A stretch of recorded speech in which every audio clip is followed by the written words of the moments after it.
All right, well, thank you for being here today. I am the owner of Bear Fitness located in Salem, Mass. I am a Pilates instructor, a personal trainer, a Reiki practitioner, and I am a health coach. Welcome today, but before we get started, I'm going to stop periodically today because today's topic is little steps with big rewards. I am going to talk about ways to help you stay motivated and by taking little steps, little actions, how it can help you to actually improve your motivation, develop new habits, and help you reach your goals. But before we start, a little housekeeping. I'm going to ask you to raise your hands. Hold off and raise your hands if you have any questions. I promise I will get to you. And I'm going to stop periodically. So if there's something you need to know or a question I can answer for you as we go along, I'm happy to stop in between. But at any rate, let's get going. And before we get into the subject matter itself, I want to tell you a little bit about myself. I've been in the industry for about 21 years now. And I got into the business because I had a friend that I worked with at John Hancock, and she called me one day after a year of leaving the company that we both worked together in. She was in the accounting department, and I was an executive assistant or admin to one of the directors of the company. And when we met each other, we hit it off. We had a really cool energy, and I found out that she was a group exercise instructor on the side. That was her side gig, while during the day she was this accountant. It wasn't what she wanted to continue with as far as her career was moving forward in the future, but that's what she was doing at the time. And because we hit it off so well, I was very fascinated. I was interested with regards to this whole world of fitness that she was in, and we ended up, I guess I don't want to say bonding, maybe I'll say bonding over the mutual passion that we had for movement and staying healthy and well. But at any rate, she would go to conferences, and one day in particular, she invited me to go with her to a conference, a fitness conference over a weekend. And I had a blast. It was a good time. And that was the first time that we did anything fitness related together. And I thought, yeah, I could see myself doing this. So after that, she had also shared with me that she planned on leaving. And once she left the company, she planned on being a personal trainer and that she had to study for her test to get her certification in order to work there. They hired her knowing that she was a Group X instructor, but she had to be fully certified before she started working with them. And at the time, they were just building, they were erecting the building. The company didn't fully exist yet, even though they pre-hired her to work at the company. Eventually, obviously, the company, they finished the business and she had to leave. But while she was studying to get her certification, I actually studied with her and learned some of the information that she needed to know to take her test to be certified as a trainer before she started. She got her certification. She eventually left, and I was at the company there myself. I didn't stay there too much longer, honestly, after she left. And she had told me, she said to me, one of the last things she said before she left was, I'm going to see if anything comes up that would be perfect for you. And if and when it does, I'm going to call you. I'm going to reach back out to you. And she did. But a year later, she reached out to me and she says to me, I have the perfect thing for you. And after that, I went in, I met with the general manager, the assistant general manager. I met with the head of the company, the assistant head of the company. I had about four different interviews. And I remember one question that the assistant manager's fitness manager asked me at the time. She says, where do you see yourself in 5 years? And my answer to her at the time was, I want to be one of the best trainers in this building. And from there, everything took off. So I decided, well, okay, I'm going to do this for a little while, but I'm not going to stay because before I started working there, I was working at WGBH. I worked at Channel 2. I love communications. That was my second passion. I thought, well, this is a pit stop for me, and I'll just be here temporarily, and then I'm going to move on. But I was at the company, I was at sports club for about a year and I kept working there. And then I remember in particular that I had a conversation with another friend of mine. And she asked me one day, she said flat out, "What are you doing?" And I thought to myself, I said, "What do you mean? Right now, in general, in life, what do you mean?" She says, "Just what are you doing?" And I thought, well, I'm working. I'm working part-time and well, not part-time, but I'm working here for now. And she pretty much said to me, she says, Laura, you're not a person to procrastinate. That's just not who you are. That's not what you do. Do you think maybe you should take a look at the idea that you've been there for a year, you're going into your second year, and you're thinking you're going to stay another year? Do you think that maybe you should think about why it is that you are still there and why you've been there for so long and why you're going to stay another year?" And I thought to myself, well, she might have something. There might be something to that. And so I said, okay, you know what? I'm going to take some time. I'm going to think about it. So I seriously sat down and thought about it. And I said, you know what? She's right. Like, I'm enjoying this job. I'm having a great time. Why not stay and see where it takes me, where it leads me in life? And it was then that I decided, hey, I'm gonna really give this a go. And I also told myself failure is not an option. So I'm going to find a way to make this work. And from there, everything went from there.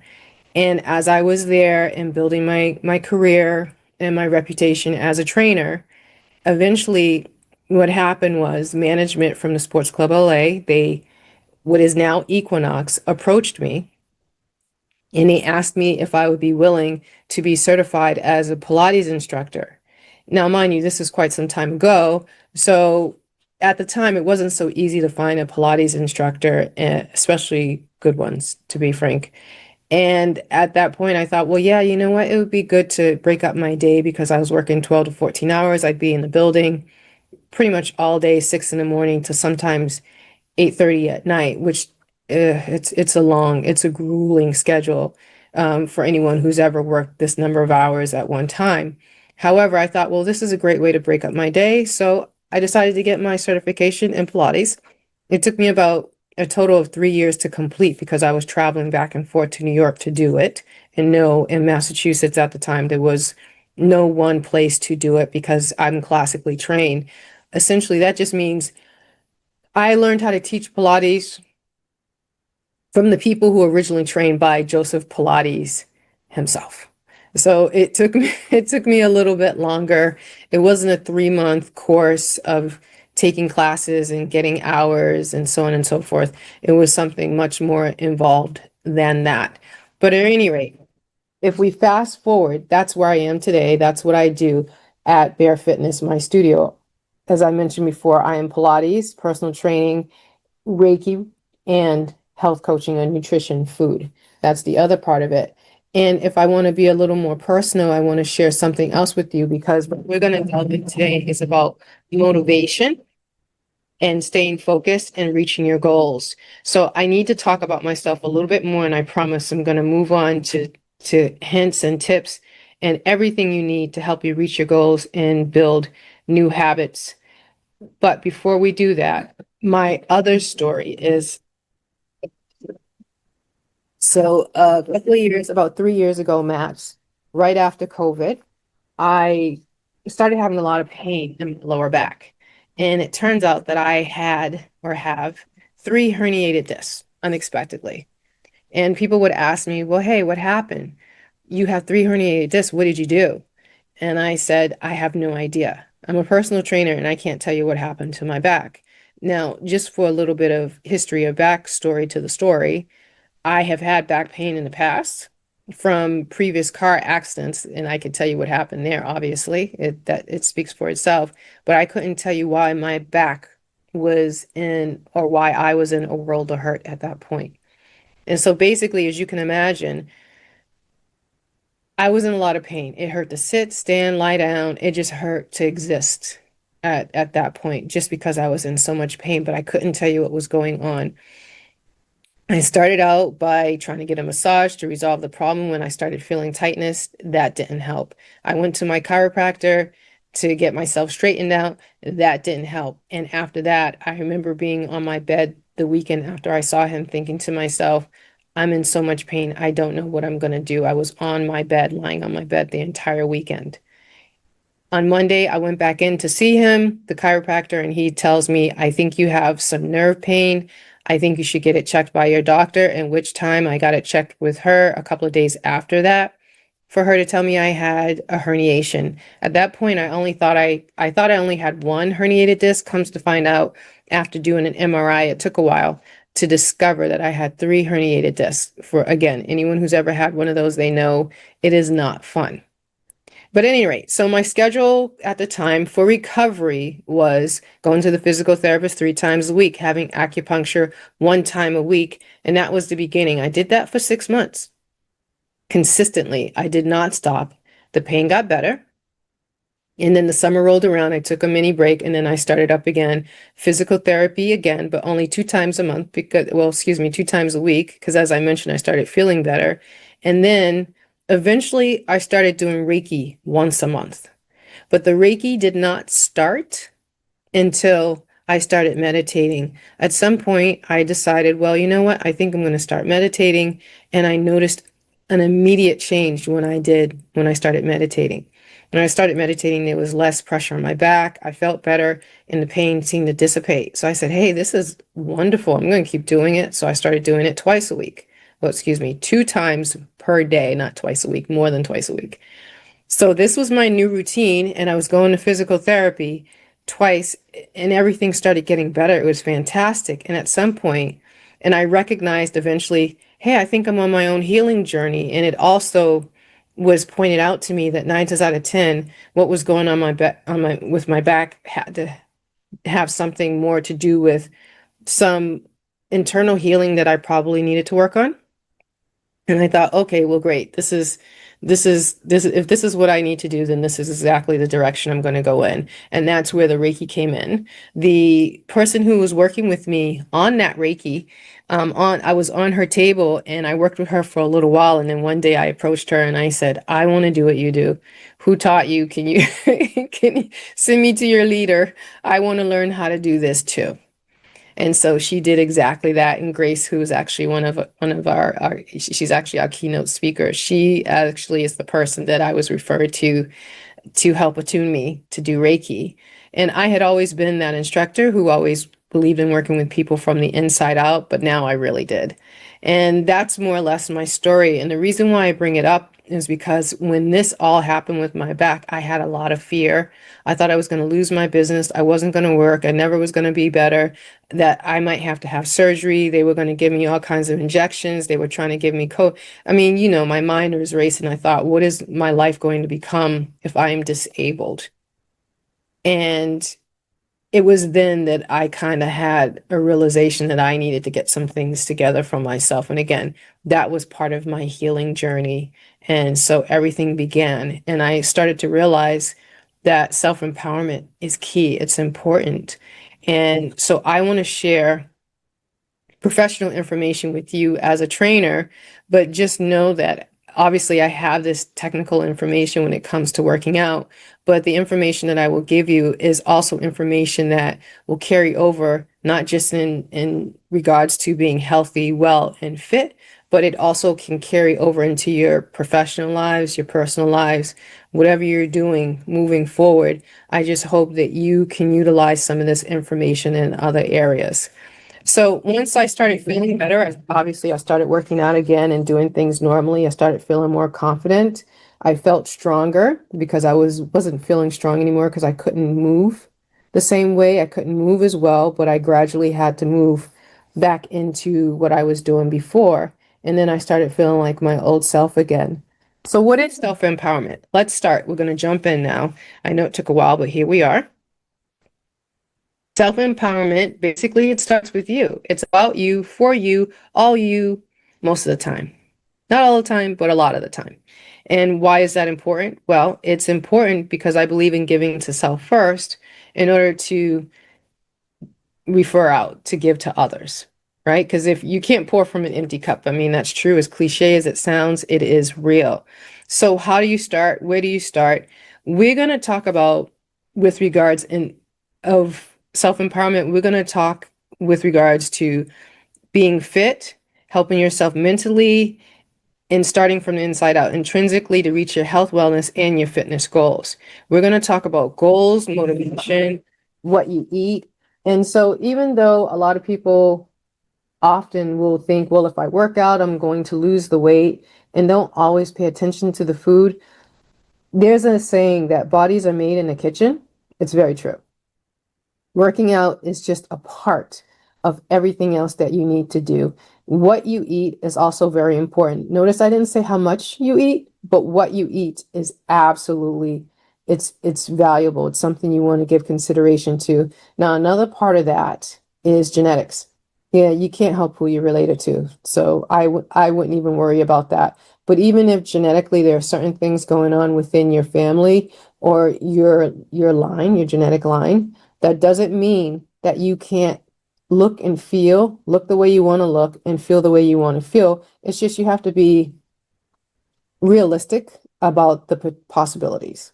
Okay. So in other words, think about who you are and your lifestyle and what you do and the type of body that you have. And sometimes that's going to be the pretty much a determination of what your body is going to reveal. And also, some other things you might be helpful is how to start. What exactly should you be doing? Accountability is invaluable. And I'm going to say to you, I want to sing you a kiss. Keep it simple, silly. Don't make things so hard. Sometimes we make things so difficult and they really they don't need to be that difficult. Sometimes easy is the way to go. Not the path of least resistance, because we talk about that in training too. I'm talking about keeping it simple, right? KISS, the rule. Stick with that. What I've also learned is going forward as a trainer, this is going to be an interesting fact, maybe, maybe not. I've learned, or did you know that women live 25% longer than men. 25% longer than men. So you know what that means? That means we suffer more. We suffer longer. I don't want to say they die, but they don't live as long. And because we live a little bit longer than they do, we experience a lot more pain, discomfort. And some of that also has to do with research on us and our bodies as a group of people. There's research that unfortunately the female body doesn't always have the information on, as far as all the things that it is that we have to contend with throughout life in different stages of our lives as we age.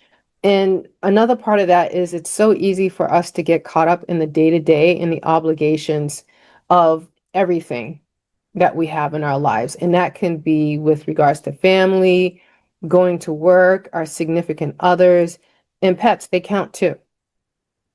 Those are all responsibilities and obligations. And we can and do a lot of the time spread ourselves very, very thin.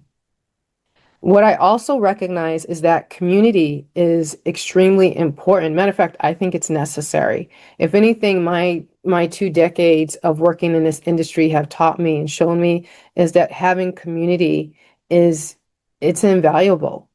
You know, you think, oh, I go to the gym and I go home. I go to the gym, I go home. But having a support system or something or someone to look forward to when it comes to doing these types of things can make the task less daunting. So just consider that community is important. Now, the other thing you want to consider is resources. Having resources are you need resources. Knowing how and where to get help. It's difficult to know that sometimes because when we're in our microcosm, our world, it's very easy to focus here. Like, this is where I am. And except for other types of things like what's on the news, that's probably part of your world and what's going on in your family, in your world, and then the news, and then that's it. But then when your stuff shows up, your personal needs and desires show up, it's how do you get those needs met? What do you do? It's about being seen and being heard. What do you do? Where do you go? Where do you start? But I want to give you more ideas on how to do that. I'm going to just stop for a moment. and see if anyone has any questions about anything before I. Okay, awesome. So let's get it rolling. Now, I want you to think to yourselves, if you as you sit here in your seats, I want you to think about, well, what do you desire? What do you need? And what are you willing to do to reach your goals? What's important to you? How are you going to make that work? We always we think sometimes to ourselves, "Oh, I would love to do that. I wish I could do that. How do I do that?" But it always starts with you. I can't say it enough. Again, self-empowerment. What will you empower yourself to do? It's all up to you. It's not up to anybody else but you. And let's talk about the types of goals that could pop up. Let's talk about losing weight, toning up. How about something like running around with your kids or your grandkids, having less pain, having more energy, being more productive, sleeping better, being stronger, feeling stronger, being physically stronger, and mindfulness. I know that when I stopped working out, I felt slower. I felt like I wasn't as fast. Physically, I felt slower, of course, because I was recovering from an injury, technically speaking. But then I felt like mentally, psychologically, I was slower. When I started working out again, I felt sharper. I felt quicker. I felt like I got there faster. But that's just my experience because there are just so many benefits to moving that some of those benefits have absolutely nothing to do with weight loss, for example, which some people will say, I want to lose weight. I want to lose 10, 15, 20 pounds, whatever the case may be. And then I also have had people who come in and say, listen, this is so important to me. I want to work on feeling better. I want to be, again, I want to think faster. I want to be able to do what I want to do when I want to do it. You'd be amazed for the simplest things. People want to come in and work with a trainer or work out or start a new fitness routine. The next thing I need to talk about is I need to talk about motivation. We've already touched on that. We're going to keep talking on that because that's going to show up. But I also need to, in addition with the motivation that we started touching on, I want to talk about accountability. Accountability is valuable too.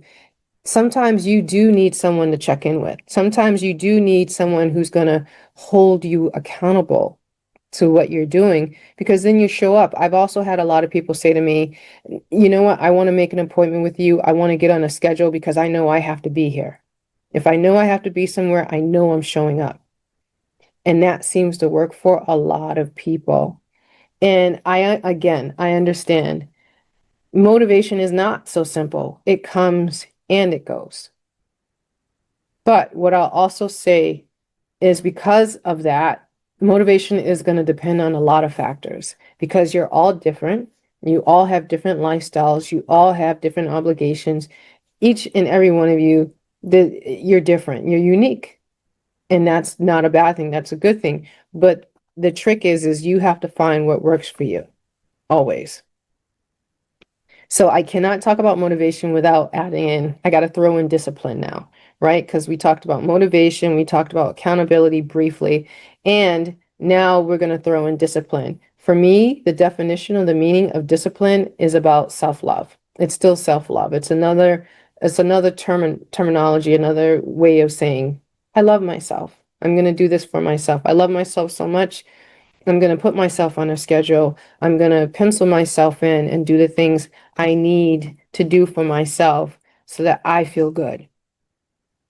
So now we're going to go back to some of the factors that affect motivation. And here's how I can help, or here's some information that might be useful. Let's go back to that KISS rule. Keep it simple, silly. Don't make it complicated. Make it easy. I know it sounds counterintuitive as a trainer. Well, how are you going to make it so easy? Like, that doesn't sound right. Aren't you supposed to, shouldn't it be harder? Shouldn't it be more difficult? No, doesn't have to be. The workout can be challenging. So that's where your level of difficulty, if you will, might show up because it's new to you. You haven't done it before, and it's going to be challenging. I don't like to use the word hard always because it sounds negative. In some way, it can be a deterrent. So you like a challenge. Sometimes you want to rise to the occasion, and I will try to meet you where you are. But you do the best you can. It doesn't have to be perfect, and move on. And that leads me into the next thing. Stop judging yourselves. You're doing yourself a disservice. You're being too hard on yourself. I don't know you. I don't know any of you, but what I do know is we can and will be our own worst critics. It's not serving you. It doesn't help. It doesn't help you reach the goal. Really, you know what it does? It actually you kind of beat up on yourself a little bit, and you don't need to do that because life happens and it's okay. But it's about an awareness of recognizing, like, hey, this is difficult for me, or I'm hitting a wall. I don't know why. I just need some ideas. I need a way. I need someone to brainstorm with me ways I can make this work and ways I can get to where I gotta go. And so there's another rule I'm going to throw out at you, and that's the 5 minute rule. 5 minutes. 5 minutes a day will help you reach your goals. What? 5 minutes. Five. I said five. 5 minutes a day. That's going to help you out. How does that work? Well, it's very, very simple. This is what you do. And 5 minutes a day is going to help you build habits.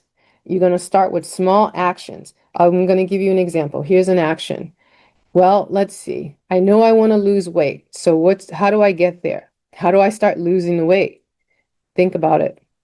I really want to lose weight. Instead of thinking, oh, I really want to lose this weight, and you daydream about it, kind of, sort of.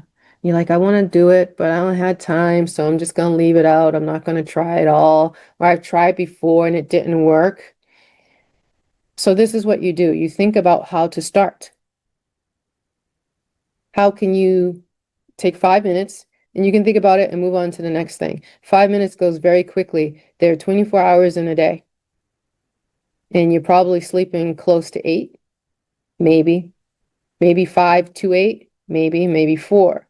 But all that being said, of those, let's say you have difficulty sleeping, of that hour or hours it takes you to fall asleep, in those 5 minutes, that's an awesome opportunity to go, okay, I want to do this. So I'm going to take 5 minutes and think, if I was going to lose some pounds or feel better or tone up or whatever have you, what will I do? Will I get a gym membership? Will I tell a friend and have that friend walk with me? You see what I mean? There are different things that you could do with your 5 minutes and make it easy for yourself.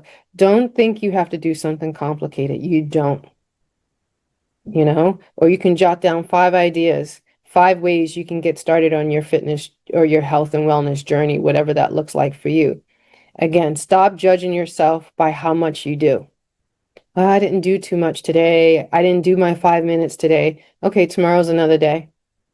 And the next day, God willing, and the next day, or whatever you believe in, or whatever your faith might be. But if you wake up the next day, or you have another day and another day, there's always another opportunity for you to think about what you want to do, where you want to go, and how you're going to get there. And then I'm going to also ask you to take a poll. Take a poll of yourself and ask yourself, and you got to be honest. I'm throwing that out there. Be honest. Do I really want to do this? Am I really going to do this? Be honest with yourself. There's no one around you. It's just you. And whatever your answer is, if it's yes, yay. If it's no, yay. You're honest with yourself. What can you do about it? On either end, yes or no. What are you going to, oh, you said yes. Okay, now what do you do with the yes? You said no. Well, why is there a no? What can I do about the no? Keep asking yourselves questions, get the answers until it comes to an answer that you are comfortable with for a solution or resolution. Keep asking yourself the question. Keep asking, asking. And then from there, start choosing your tasks. If you think, oh, forget it, I'm not going to do it at all, then there it is. Forget it and move on. Maybe it's not your day, maybe a different day.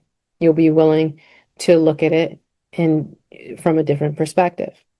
But again, don't be hard on yourself about the fact that wherever you are in that point, in this stage in your life, respect that, accept it for the time being, and move on. Maybe it's just not your time, or maybe it is, and you don't know how. And that's again that 5-minute rule. And keep it simple. Two rules, brought them together, KISS and the 5-minute rule. And now start choosing your tasks. You can also, 5-minute rule, write down your goals. It only takes 5 minutes to do that. Think about what you want to do. You know, something I do in the morning is I call it scripting. I get up in the morning, it only takes me 3 minutes, and I write down or write out what my day is going to look like. And I'll write down, it's a little fun thing to do, believe it or not. I'll write down, I'm like, I'll get 2 compliments today. Today is an awesome day. The sun's going to be out. Well, we never know what the weather's going to be, but you understand what I mean. I'm going to meet a great person today. I'm going to have an awesome luncheon with someone today. I'm going to meet someone today I've never met before, and we're going to have a fantastic conversation. You know, things are going to go really well with my car today. I mean, I don't know, but what I'm saying is write your day out, how you want it to go, and then visualize. I'm big on visualization. Visualize what it's going to look like for you. Visualize what that day is going to look like for you. Sometimes we get ahead of ourselves. We think so far ahead. Oh, I got to do this. I got to do that. I got to do that. You're stuck all up in here. So for me, even now today, I'm learning how to be more heart-centered.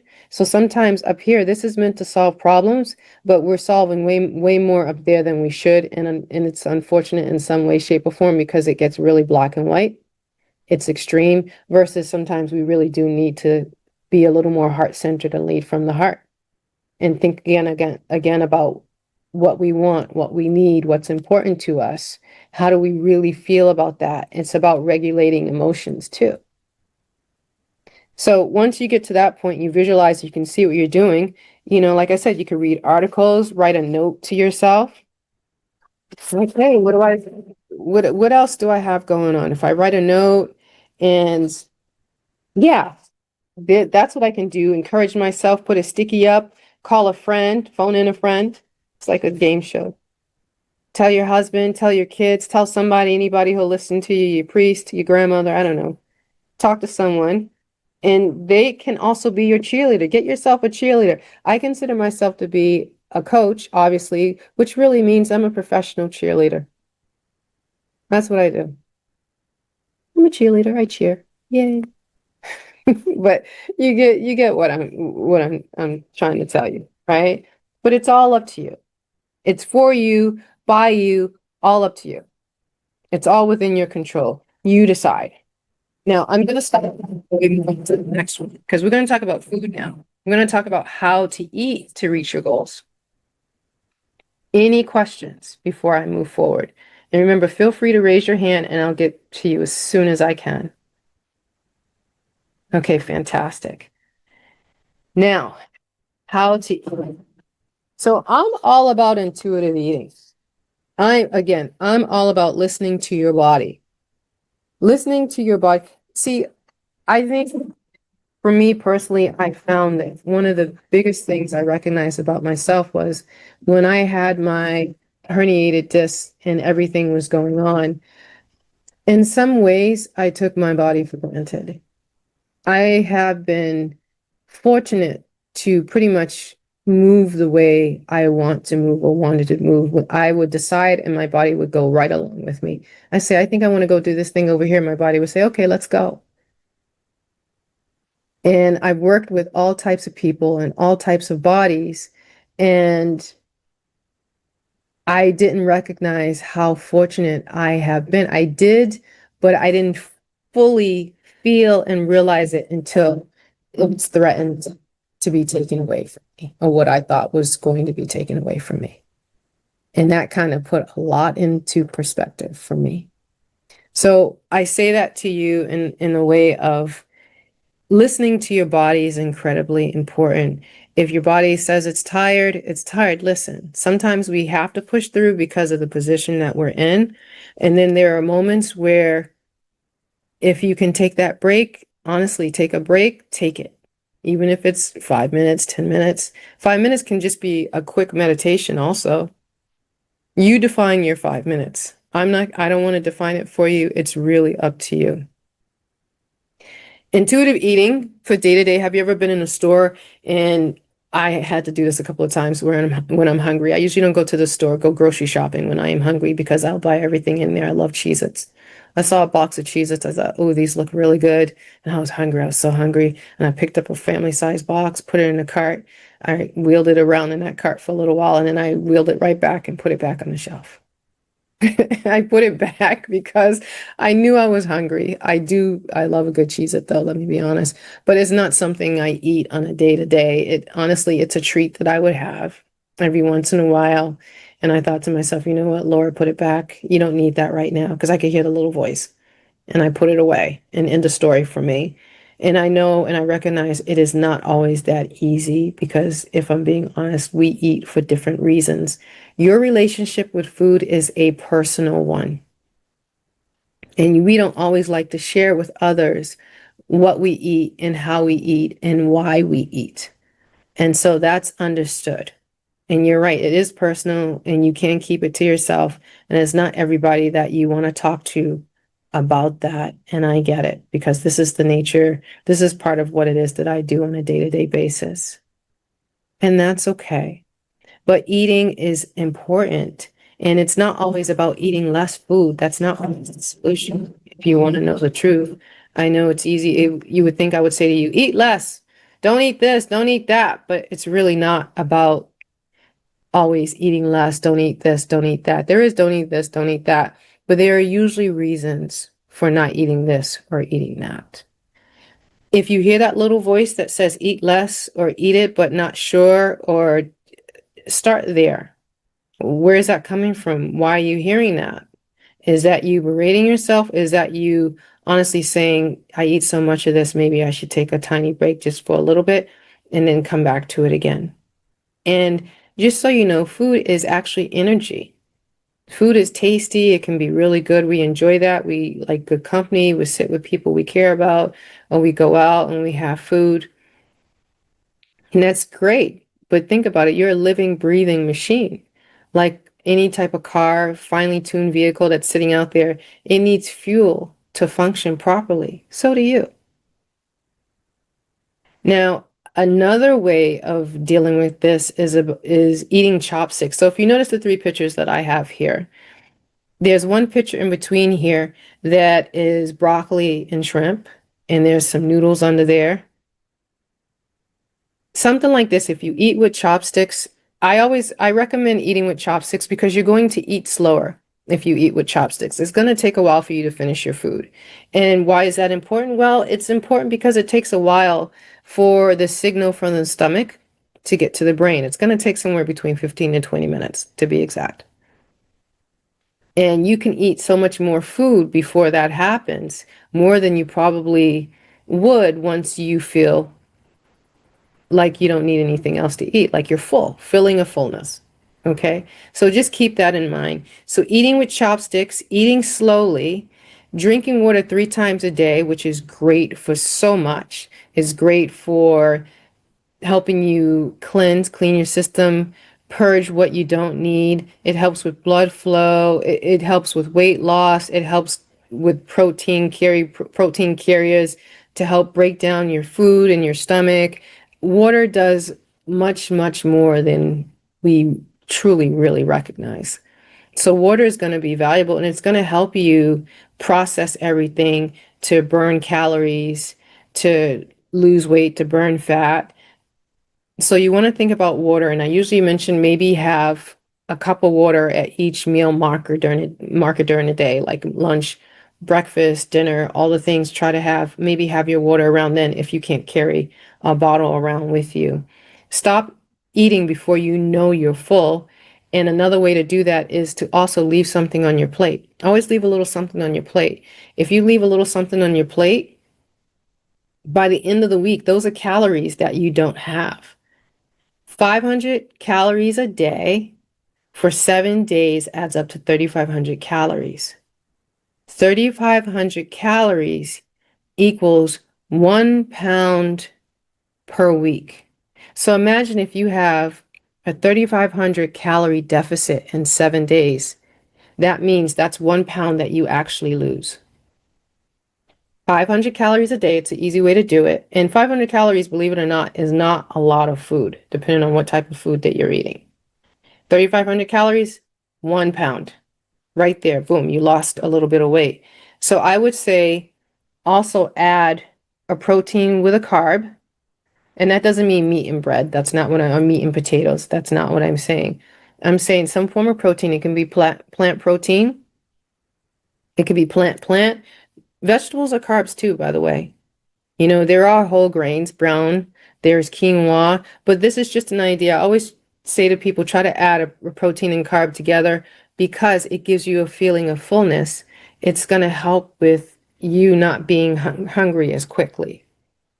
And then another thing is food prep. Have you ever thought about food prepping? This meal you see here on the right, it's in a bento box, was a picture that my client took and she sent it to me because sometimes people send me their food, they show me what they're eating. And this was her prepping her meal for the day. And this is what she planned on eating for the day. So food prepping is very valuable. It's helpful, believe it or not. Maybe pick one day a week on a Sunday and you put all your food together, stack it up one day at a time, put it in the refrigerator or whatever have you, and then take one out per day as you go for your lunch and then have dinner at home. And then I always say breakfast is the most important meal of the day. Make sure you have breakfast. I know a lot of you out there are skipping breakfast. I admit it's difficult sometimes for me to have breakfast. I have breakfast late, but it's important. And then the other thing is keeping your foods portable. Keep them portable to take them with you. I don't mind throwing a whole bunch of stuff in a bag. It doesn't have to be pretty. I'll put a rubber band on my container of blueberries or raspberries or blackberries. I'll dump them in the bag. I'll put yogurt in the bag. I'll boil my eggs in advance. And then I can put them in the refrigerator and take out 2 a day, dump everything in the bag. I got a big, I hate to say it, I carry a backpack and then I might have a bag of food. You know, you can buy insulated bags to take your food in, and that way it'll keep your food cool because I don't have a refrigerator here. So this is how I keep my food good for the day. And then if you notice on the left side, the picture, there's bacon and eggs and there's blueberries. Again, I have all my protein and then I have my blueberries. And I know some people are thinking, well, how do I know how much protein and blueberries to have? Honestly, that's going to vary person to person. Me personally, I try to take in as much protein as I can with a carb. That's how I am. I still live my old school way of 10 to 20, 10, 15% fat and 50% protein and then 40% carb or half and half, you know, but still 10, 15 to 20% fat. But again, that's going to vary person to person. You know, what's your lifestyle? It depends on how much you're working out, what your activity level is, and what you're doing on a day-to-day basis. So the same, I wouldn't necessarily give my advice, what I do every day to you, because I don't know what your lifestyle is, but that's the way I choose to do it for now. And then the other thing is, one last thing. Oh, two things actually. I prefer personally to eat my calories as opposed to drinking. So I'm normally drinking water or tea when if I'm going to drink anything. I rather get my calories from my food if I'm going to have it. And it's just a recommendation. Do you have to do it that way? No, but it's not a bad idea if you do. And I understand there are people who like their 1 coffee a day, and that's okay. When I say 1 coffee, it's usually a venti. It's usually something large. But at any rate, so those are the things. And oh, I almost forgot one of the best ones. Try to eat between 2 and 4 hours. Try not to let 4 hours go by without eating. Okay. And then now what we're going to talk about is working. Let's talk about working out. Let's talk about that a little bit. What do you need to do? How do you work out? Think about it. What type of workout do you want to do? What type of activity should you do? What interests you? What days and times can you work out? And how much time do you have to work out? And you want to include your travel time. Travel time is important too. Ideally, you want to build a solid foundation. Once again, start at your own pace with basic steps and then get more complex over time. You can change things up, but as time goes, but listen to your body and ask yourself, how does this feel to me? Do I really want to be doing this? Do I want to do this class? Do I want to do something different? How does it make my body feel? If we're not including muscle soreness, how does it make my body feel? Did it help or did it help or did it hurt? Like, owie, owie, owie, I'm in pain for like a week and it's not muscular, it's something more. Or maybe it hurt longer than 3 days. Maybe you overdid it the first time you went. But whatever the case may be, it never hurts to have a conversation and get help. Get the help you need so you have proper form and minimize the risk of hurting yourself. Ask a trainer. Maybe hire a trainer for a short period of time so you can learn proper form and learn what you're doing, and then go and do it yourself so that you can protect yourself and take care of your body, or ask for help from someone, an employee of the gym you might be attending, to show you how to use equipment.